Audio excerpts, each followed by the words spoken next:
When you hear the name Dracula, you see a shadow in the moonlight. You imagine a cape, sharp fangs, and a thirst for blood, a creature of the night.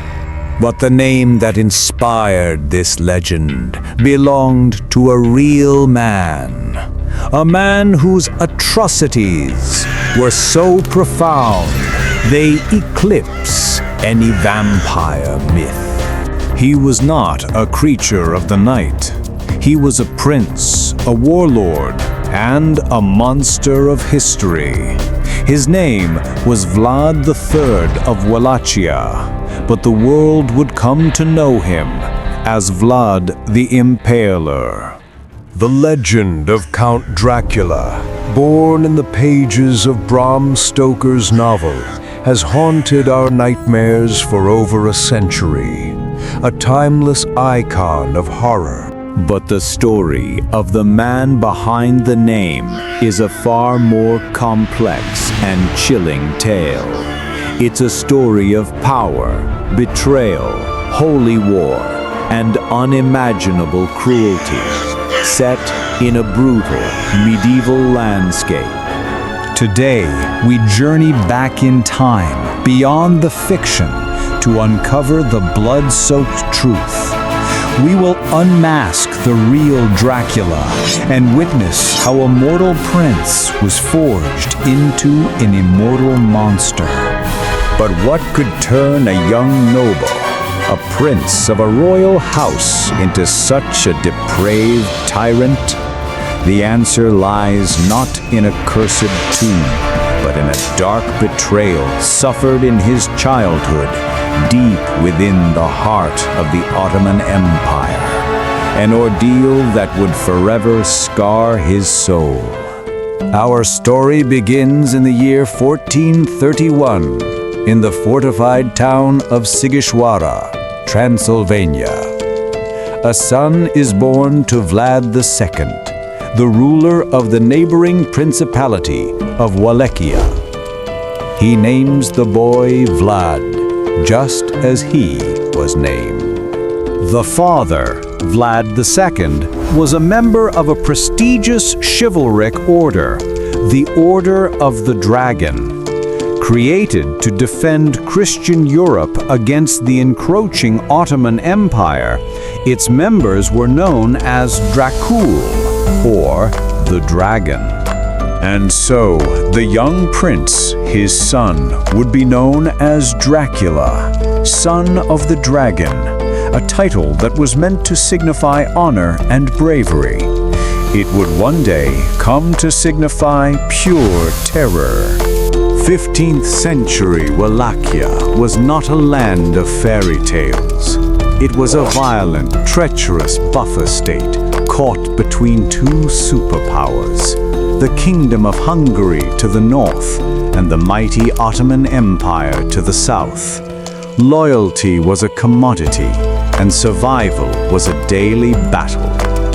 To secure a fragile peace with the Ottomans, Vlad's father made a devastating choice.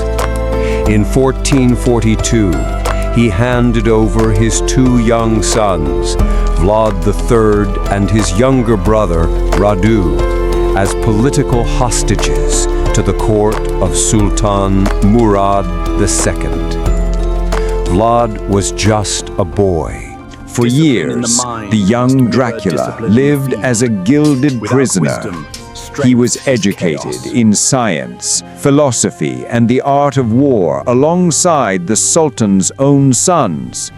But he was also taught a brutal lesson in power, that mercy was weakness and fear was the ultimate weapon. He watched, he learned, and a cold hatred for his captors began to fester in his heart. While Vlad and Radu were held captive, their homeland fell into chaos. In 1447, their father, Vlad Dracula, and their older brother, Mircea, were betrayed by Wallachian nobles, the boyars. They were brutally assassinated.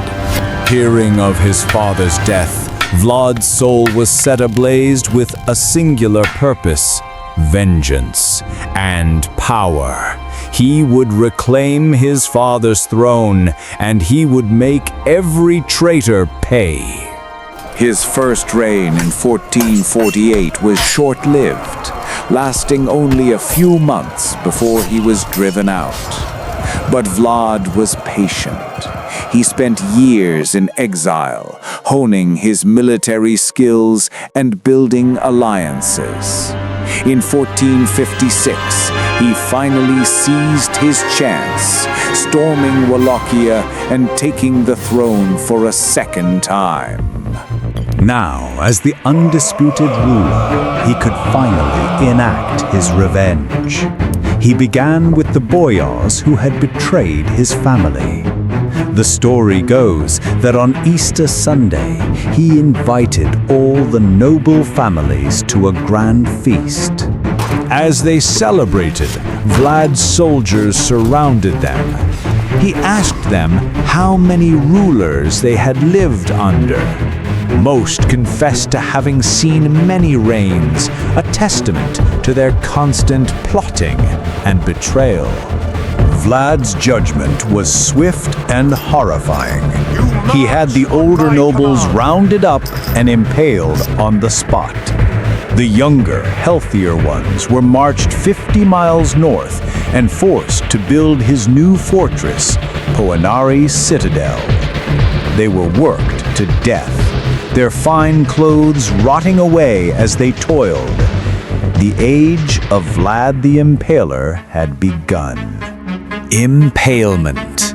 It is a method of execution so agonizingly slow and cruel that it stands out even in a brutal age.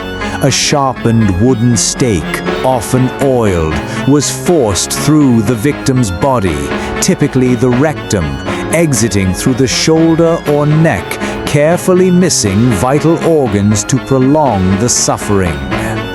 Victims could sometimes linger for hours, even days, suspended between life and death in unimaginable pain. For Vlad, this was not just execution. It was a public spectacle. It was psychological warfare. He used impalement to enforce his own harsh brand of justice. Any crime, from murder and treason to petty theft or lying, could be punished by the stake. He famously left a golden cup in the main square of his capital, Targovishte. It was never stolen, for the people knew the price of disobedience. But his greatest acts of terror were reserved for his old enemies, the Ottomans.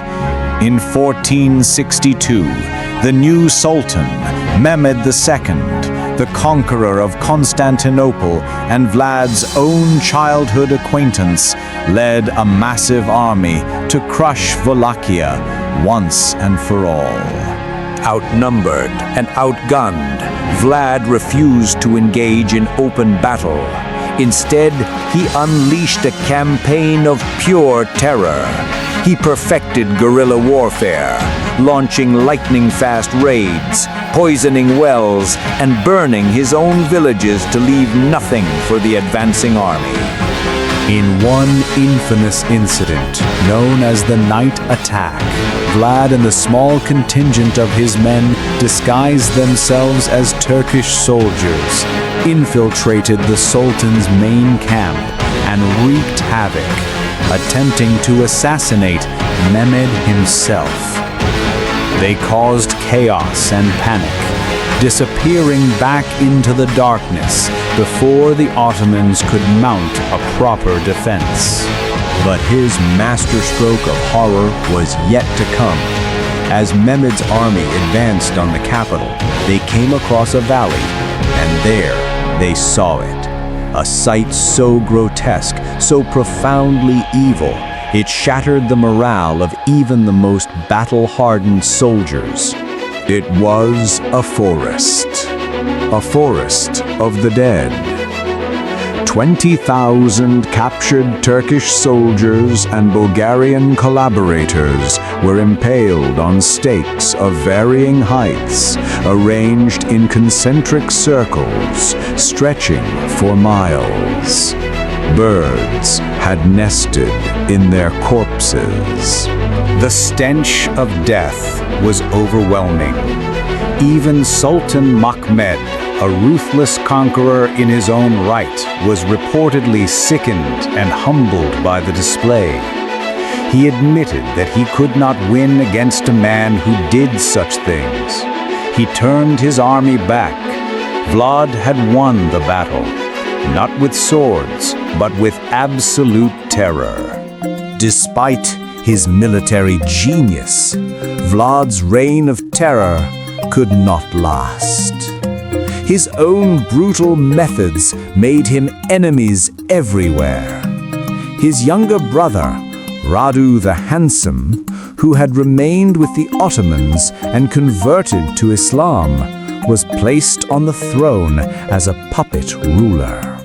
Betrayed and politically isolated, Vlad fled to Hungary to seek aid from his supposed ally, King Matthias Corvinus.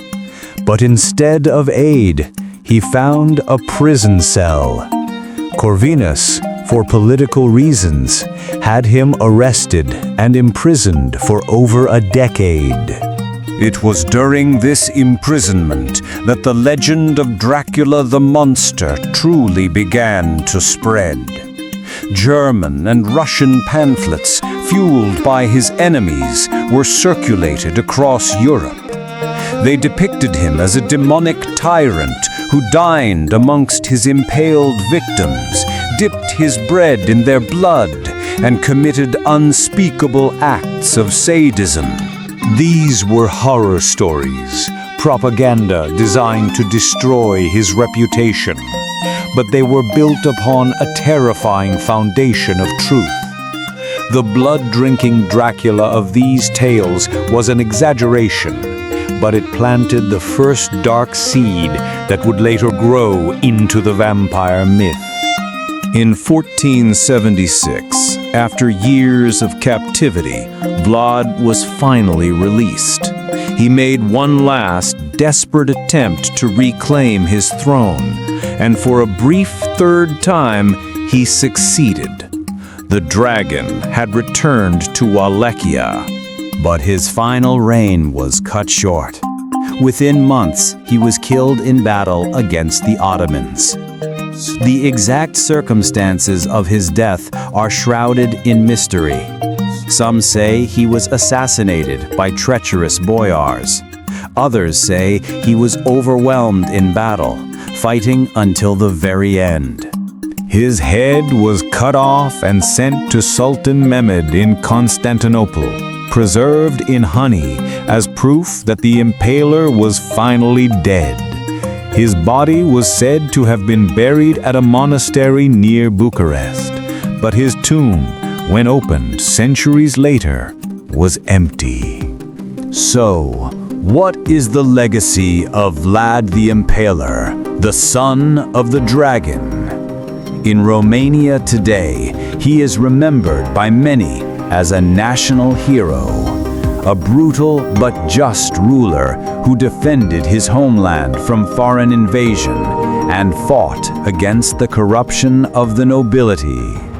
To the rest of the world, however, his name means something else entirely. In 1897, an Irish author named Bram Stoker was researching Eastern European folklore for his new Gothic novel. He stumbled upon the name Dracula. Stoker knew little about the historical Vlad, other than his brutal reputation and the meaning of his name. But it was enough. He borrowed the name for his villain, an undead Transylvanian count, and the most famous monster in literary history was born. The fictional Count Dracula has almost nothing in common with the real Prince of Wallachia. One is a supernatural phantom who fears the sun. The other was a man of flesh and blood, whose evil needed no supernatural explanation. And perhaps that is the most chilling lesson of all.